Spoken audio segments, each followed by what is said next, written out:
Welcome back everyone. देखिए UP PCS 2020 का notification आ गया है और इसकी टेस्ट सीरीज़ हमने काफ़ी पहले से स्टार्ट कर रखी है, जिसके 13 टेस्ट हमारे कंप्लीट हो गए थे। इसको कंटिन्यू करते हैं, डेली टेस्ट मिलेगा आपसे, तो लगाते हैं इसका प्रैक्टिस टेस्ट नंबर 14। चलिए स्टार्ट करते हैं। सारे प्रश्नों को 4 या 5 के स्लॉट में बांट दिया है, मतलब इसे 5 ज्योग्राफी के हो गए, हिस्ट्री के हो गए और सामाजिक विज्ञान या करंट अफेयर्स, पॉलिटी वगैरह वगैरह, ताकि सबका प्रैक्टिस हो सके। चलिए आ जाइए। क्वेश्चन नंबर 1 है, अलाउद्दीन खिलजी निम्नलिखित में से किसे विजित किया था?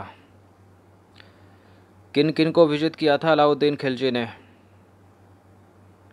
देखिए मालवा के मांडू को तो किया था, मांडू से लेकर देवगिरी तक किया था इसने। मदुरई को भी किया था, द्वार समुद्र को किया था, क्या द्वार समुद्र को भी किया था, जाबुर को भी किया था। तो सारे के सारे तो किए थे, डी हो जाएगा इसका उत्तर। तो देखिए अलाउद्दीन खिलजी ने अपने शासनकाल में सुदूर दक्षिण के राज्यों को विजित किया। दक्षिण की विजय उसके प्रसिद्ध सेनानायक मलिक काफूर के नेतृत्व में हुई। यह प्रश्न अलग से पूछा जा सकता है। साथ ही उसने इन राज्यों को जीतने के बाद अपने राज्य में नहीं मिलाया, अपने राज्यों में नहीं मिलाया, बल्कि उनसे वार्षिक कर वसूला था। क्वेश्चन नंबर 2 है, दिल्ली सल्तनत के अंतर्गत बदगां शब्द जो है वो किस लिए प्रयोग किया जाता है? किसान के लिए, काश्तकार के लिए, गुलाम के लिए, मजदूर के लिए। क्या है बदगां? आपने सुना होगा दीवान ए बदगान, एक दास विभाग था, तो गुलामों के लिए है ये शब्द। तो दिल्ली सल्तनत में गुलामों को फारसी भाषा में बदगा कहा जाता था तथा इन्हें सैनिक सेवा के लिए खरीदा जाता था। साथ ही इन्हें राज्य के कुछ महत्वपूर्ण राजनीतिक पद भी दिए जाते थे। उस समय विद्वानों का कहना था कि सुल्तानों के लिए योग्य और अनुभवी गुलाम बेटों से भी बढ़कर होता है। क्वेश्चन नंबर 3 है, दिल्ली सल्तनत में लूट के धन को क्या कहा जाता था? क्या कहा जाता था लूट के धन को? इसको कहा जाता था खुम्स। क्या कहा जाता था? खुम्स। और कृषि पर लगने वाले कर को खराज कहते थे। तो देखिए खुम्स जो था वो लूट का धन होता था, जो सैनिकों एवं राजकोष के बीच बांटा जाता था। नंबर 4 है, तारीख ए फिरोज शाही का लेखक कौन है? ये इम्पोर्टेंट है, मोस्ट इम्पोर्टेंट है। तारीख ए फिरोज शाही का लेखक मोहम्मद बिन तुगलक नहीं है। बताइए कौन है इनमें से, तीनों में से? चलिए खिलजी भी नहीं है, अलाउद्दीन खिलजी।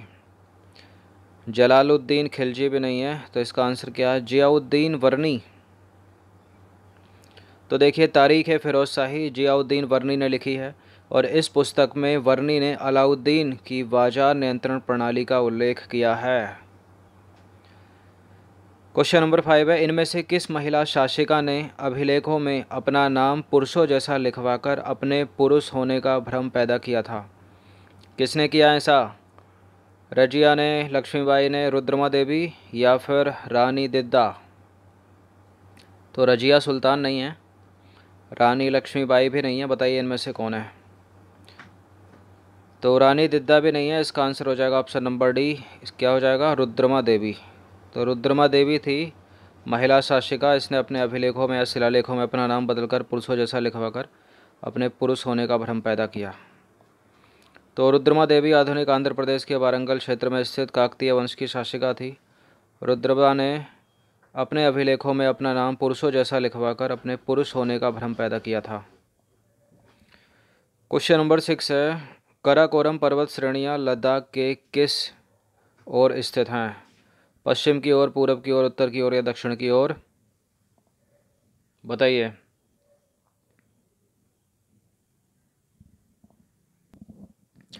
तो काराकोरम जो पर्वत श्रेणियाँ हैं वो हैं लद्दाख के उत्तर की ओर। कहाँ हैं? उत्तर की ओर। तो देखिए जम्मू एवं कश्मीर के पूरब में बृहद हिमालय में स्थित है लद्दाख, जो एक ठंडा रेगिस्तान है। इसके उत्तर में काराकोरम पर्वत श्रेणियाँ हैं और दक्षिण में है जास्कर पर्वत श्रृंखला। क्वेश्चन नंबर 7 है, नीचे दिए गए कथन एवं कारणों को ध्यानपूर्वक पढ़िए। कथन है और कारण है। कथन कहता है भारत के उत्तर में अवस्थित लद्दाख एक शीत मरुस्थल है और इस मरुस्थल का कारण क्या है इसके शीत होने का? लद्दाख हिमालय के वृष्टि छाया क्षेत्र में अवस्थित है। तो पहला तो करेक्ट है कथन, भारत के उत्तर में अवस्थित है लद्दाख जो एक शीत मरुस्थल है, और लद्दाख हिमालय के वृष्टि छाया क्षेत्र में अवस्थित है, ये भी करेक्ट है। और व्याख्या भी करता है, तो इसका उत्तर कथन सही है, कारण भी सही है, तथा कथन कारण जो है वो कथन की सही व्याख्या करता है। ए हो जाएगा इसका आंसर फिर। तो लद्दाख को भारत का ठंडा रेगिस्तान मतलब शीत मरुस्थल कहा जाता है क्योंकि यह हिमालय के वृष्टि छाया क्षेत्र में स्थित है। यहाँ वर्षा बहुत ही कम होती है और मुश्किल से 10 सेंटीमीटर प्रतिवर्ष होती है। यह क्षेत्र बर्फीली हवाओं तथा तेज जलने वाले सूर्यताप का अनुभव करता है भाई। और अब लद्दाख क्या है कि यूनियन टेरिटरी है, जम्मू कश्मीर से अलग किया है इसको। अब आ जाइए क्वेश्चन नंबर 8 पर। निम्नलिखित में से कौन से कथन सत्य हैं?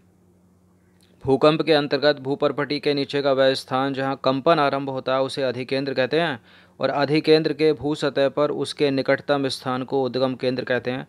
ये पीसीएस का, कोई भी पीसीएस हो, UP, MP, Uttarakhand, most important है उसके लिए, फेवरेट है ये प्रश्न, एपिसेंटर वाला, और 50 बार पहले बता चुका हूँ मैं इस प्रश्न को कम से कम। देखिए, भूकंप के अंतर्गत भूपर्पटी के नीचे का वह स्थान जहाँ कंपन आरंभ होता है, कंपन, उसको एपिसेंटर नहीं कहते। जहाँ कंपन आरंभ होता है ना, उसको कहते हैं उद्गम केंद्र, और उद्गम केंद्र के पास एक निकटतम बिंदु होता है, उसको बोलते हैं एपिसेंटर।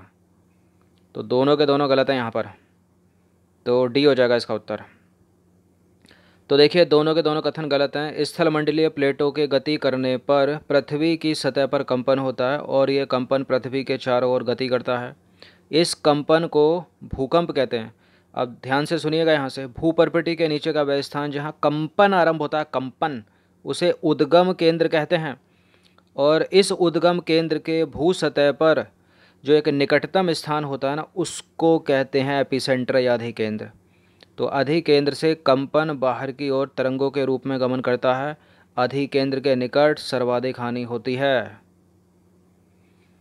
क्वेश्चन नंबर 9 है, नदी जब मैदानी भाग में प्रवेश करती है तब वह मोड़दार मार्ग में बहने लगती है। नदी के इन बड़े मोड़ों को क्या कहते हैं? चाप झील, गोखुर झील, नदी द्रोणी या विसर्प? क्या कहते हैं इसको? देखिए, नदी जब मैदानी भाग में प्रवेश करती है तो वह मोड़दार मार्ग में बहने लगती है। इन नदी के बड़े मोड़ों को कहते हैं विसर्प। क्या बोलते हैं? विसर्प। तो नदी जब मैदानी भाग में प्रवेश करती है तब वह मोड़दार मार्ग में बहने लगती है। नदी के इन मोड़ों को विसर्प कहते हैं। क्या कहते हैं? विसर्प। 10वां प्रश्न है, निम्नलिखित में से कौन सी तटीय स्थलाकृतियाँ समुद्री तरंगों के द्वारा बनाई जाती हैं? ये भी इम्पोर्टेंट है प्रश्न। तो कौन सी स्थलाकृतियाँ इनमें ऐसी हैं जो समुद्री तरंगों के द्वारा बनाई जाती हैं? स्टैक, तटीय मेहराब, समुद्री गुफा। तो स्टैक तो बनाया जाता है, तटीय मेहराब भी बनाया जाता है, समुद्री गुफा भी बनाई जाती है। तो सारे के सारे तो हो गए, डी हो जाएगा इसका आंसर। तो देखिए, समुद्री तरंगों के अपर्दन एवं निक्षेपण से तटीय स्थलाकृतियाँ बनती हैं। समुद्री तरंगें लगातार शैलों से टकराती हैं जिससे कि दरारें विकसित होती हैं। समय के साथ ये जो दरारें हैं ये बड़ी और चौड़ी होती जाती हैं। इनको समुद्री गुफा कहते हैं। ध्यान से सुनिएगा, एक एक चीज़ एक दूसरे से इंटरलिंक होगी। इनको क्या कहते हैं? इन दरारों को जो चौड़ी और बड़ी हो जाती हैं इनको बोलते हैं समुद्री गुफा। अब इन गुफाओं के बड़े होते जाने पर इनमें केवल छत ही बचती है, जिसे बोलते हैं तटीय मेहराब। जिसे क्या बोलते हैं? तटीय मेहराब। अब देखिए, लगातार अपर्दन छत को भी तोड़ देते हैं और केवल दीवारें ही शेष बचती हैं। दीवार जैसी आकृति को बोलते हैं स्टैक। क्या बोलते हैं? दीवार जैसी आकृति को स्टैक। 3 हो गए। आगे देखते हैं, समुद्री जल के ऊपर लगभग ऊर्ध्वाधर उठे ऊंचे शैलीय तटों को समुद्र भृगु भी कहते हैं। अगर एक पूछा जाता तो ये भी होता। समुद्री तरंगे किनारों पर अवसाद जमा करके समुद्री पुलिन का निर्माण करती हैं। तो ये सब कुछ होता है किससे? समुद्री तरंगों से। अब है क्वेश्चन नंबर 11, निम्नलिखित कथनों पर विचार कीजिए। 2 स्टेटमेंट है यहाँ पर, बताने के इनमें से कौन सा करेक्ट है। पंचायती राज व्यवस्था 3 स्तरों की होती है और पंचायत समिति की मदद से जिला परिषद सभी पंचायतों में आवंटित राशि के वितरण की व्यवस्था करती है। बिल्कुल करेक्ट है पहला, 3 स्तरों की होती है और पंचायत समिति की मदद से जिला परिषद सभी पंचायतों में आवंटित राशि के वितरण की व्यवस्था करती है। तो दोनों के दोनों करेक्ट हैं। सी हो जाएगा इसका आंसर। तो देखिए पंचायती राज व्यवस्था 3 स्तरों की होती है। क्रमशः देखें तो सबसे नीचे वाले स्तर पर ग्राम पंचायत, उसके ऊपर होगा विकास खंड पंचायत, इसको बोला जाता है जनपद पंचायत, या इसको कह सकते हैं हम पंचायत समिति। और जो तीसरा स्तर है वो है जिला परिषद या जिला पंचायत।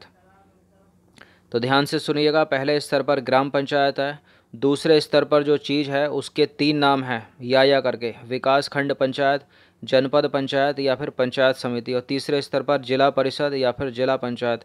पंचायत समिति में कई ग्राम पंचायतें होती हैं। जिला पंचायत एक जिले के स्तर पर विकास की योजनाएं बनाती है। पंचायत समिति की मदद से जिला परिषद सभी पंचायतों में आवंटित राशि के वितरण की व्यवस्था करती है। क्वेश्चन नंबर 12 है, निम्नलिखित में से कौन सा या से पंचायत की आमदनी के स्रोत हैं? इनमें से कौन कौन से हैं? तो घरों व बाज़ारों पर लगाए जाने वाले करों से मिलने वाली राशि, विभिन्न सरकारी विभागों द्वारा चलाई गई योजनाओं की राशि जो जनपद और जिला पंचायत से आती है, समुदाय के काम के लिए मिलने वाले दान। तो बिल्कुल ये सारे के सारे जो हैं पंचायत की आमदनी के स्रोत हैं। तो इसका आंसर हो जाएगा ऑप्शन नंबर डी, मेलों पर लगाए जाने वाले कर भी। तो ग्राम पंचायत की आमदनी के जो स्रोत हैं वो कौन कौन से हैं? जैसे घरों व बाज़ारों पर लगाए जाने वाले कर से मिलने वाली राशि हो गई, विभिन्न सरकारी विभागों द्वारा चलाई जाने वाली राशि जो जनपद और जिला पंचायत से आती है, और समुदाय के काम के लिए मिलने वाले दान भी। अब है क्वेश्चन नंबर 13, निम्नलिखित में से कौन से ग्राम पंचायत के कार्य हैं? बताइए, ये इम्पोर्टेंट है। इनमें से कौन से ग्राम पंचायत के कार्य हैं? स्थानीय कर लगाना व उनको इकट्ठा करना, और सड़कें और नालियाँ बनवाना, उनका रखरखाव करना, गांव के लोगों को रोजगार देने संबंधी सरकारी योजनाओं को लागू करना, सार्वजनिक उपयोग के भवनों का निर्माण करना, उनका रखरखाव करना। तो देखा जाए तो सारा तो पढ़ते पढ़ते निकल रहा है कि हाँ भाई ये होना चाहिए, तो सब हैं, डी हो जाएगा इसका उत्तर। तो निम्नलिखित सभी कार्य ग्राम पंचायत के हैं। देखिए, सड़कें बनवाना, नालियाँ बनवाना, स्कूल बनवाना, पानी के स्रोतों व अन्य सार्वजनिक उपयोग के भवनों का निर्माण करवाना व उनका रखरखाव करना, स्थानीय कर लगाना व उनको इकट्ठा करना, गांव के लोगों को रोजगार देने संबंधी सरकारी योजनाएं लागू करना, ये सभी कार्य होते हैं पंचायत के। क्वेश्चन नंबर 14 है, निम्नलिखित युग्मों पर विचार कीजिए। कलपट्टू और चखे संघ समुदाय और कलपट्टू में मछुआरों की छोटी नाव, इनके सामने कुछ लिखा है। जैसे कलपट्टू के सामने लिखा है तमिलनाडु का एक गांव, और चखे संघ समुदाय के सामने लिखा है नागालैंड की जनजाति, और कलपट्टू में मछुआरों की एक छोटी नाव के सामने लिखा है कैटामरैन। क्या लिखा है? कैटामरैन। अच्छा, एक कहानी जैसा नहीं लग रहा? कहानी जैसा नहीं लग रहा? जैसे तमिलनाडु में एक गांव है जिसका नाम है कलपट्टू। कलपट्टू और जो चखे संघ समुदाय है वो एक जनजाति है नागालैंड की। तो कहानी की तरह पता है कब होता है? जब ये जो चखे संघ समुदाय है इसी तमिलनाडु की जनजाति होती, लेकिन ये नागालैंड की है। तो देखिए, कलपट्टू जो है गांव है तमिलनाडु का, करेक्ट है, और चखे संघ समुदाय नागालैंड की जनजाति है, ये करेक्ट है। और कलपट्टू में मछुआरों की छोटी नाव को बोलते हैं कैटामरैन, और तमिलनाडु में है ये। तो तीनों के तीनों यहाँ सही सुमेलित हैं, तो डी हो जाएगा इसका उत्तर। तो देखिए, उपरोक्त सभी कथन सही सुमेलित हैं। कलपट्टू तमिलनाडु में समुद्र तट के पास का एक गांव है। यह गांव छोटी छोटी पहाड़ियों से घिरा हुआ है। यहाँ सिंचित जमीन पर मुख्यतः धान की खेती होती है। यहाँ गन्ना, कपास तथा केला भी उगाया जाता है। यहाँ नारियल के भी काफ़ी बाग हैं। अब बात करते हैं नागालैंड के चिजामी गांव में चखेसंग समुदाय के लोग रहते हैं। ये लोग जो हैं वो पहाड़ी की ढलुआ ज़मीन को सीढ़ीनुमा खेती के रूप में बदलकर उस पर खेती करते हैं, और खेत के किनारों को ऊपर उठा देते हैं जिससे पानी रोका जा सके, और यह चावल की खेती के लिए उपयुक्त है।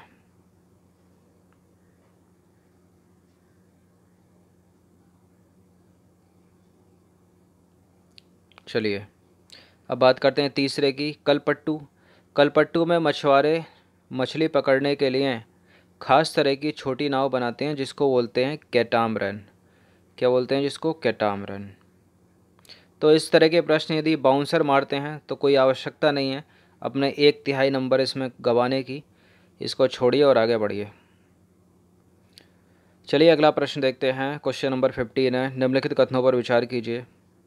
देखिए, लोकतंत्र का मूलभूत विचार है कि लोग नियमों को बनाने में भागीदार बनकर खुद शासन करें। प्रतिनिधि लोकतंत्र में लोगों की सीधी भागीदारी नहीं होती है। देखिए करेक्ट है बिल्कुल, प्रतिनिधि लोकतंत्र में लोगों की सीधी भागीदारी नहीं होती, वो तो अपना नेता चुनकर भेजते हैं ना। तो सी हो जाएगा इसका आंसर। तो देखिए, आज के समय में लोकतांत्रिक सरकार को प्रायः प्रतिनिधि लोकतंत्र कहते हैं, क्योंकि प्रतिनिधि सरकार में जनता सीधे भागीदार न होकर अपने प्रतिनिधि चुनकर भेजती है, जो सरकार का गठन करते हैं। तो ये कुछ इंपॉर्टेंट 50 प्रश्न थे, अच्छे से इनका रिवीजन कर लीजिएगा। इस टेस्ट सीरीज़ की प्लेलिस्ट बना रखी है, वहाँ पर आप टेस्ट नंबर 1 से लेकर 13 नंबर था ना, ये सॉरी 14 था, तो 14 तक पहुँच सकते हो। अब डेली टेस्ट मिलेगा इसका भी, क्योंकि अभी तक जो इसकी एग्ज़ाम डेट है वो 21 जून है। 21 जून है, 2 महीने शेष हैं। अगर लॉकडाउन क्लियर होता है तो 21 जून को एग्ज़ाम होगा। चलिए फ़िलहाल आप पढ़ते रहिए, इसको रिवीजन करते रहिए 21 जून के हिसाब से। धन्यवाद। सब्सक्राइब रखना सिविल सर्विस स्टडी चैनल को। टेलीग्राम चैनल को ज्वाइन रखिए, उस पर दैनिक PDF पाने के लिए।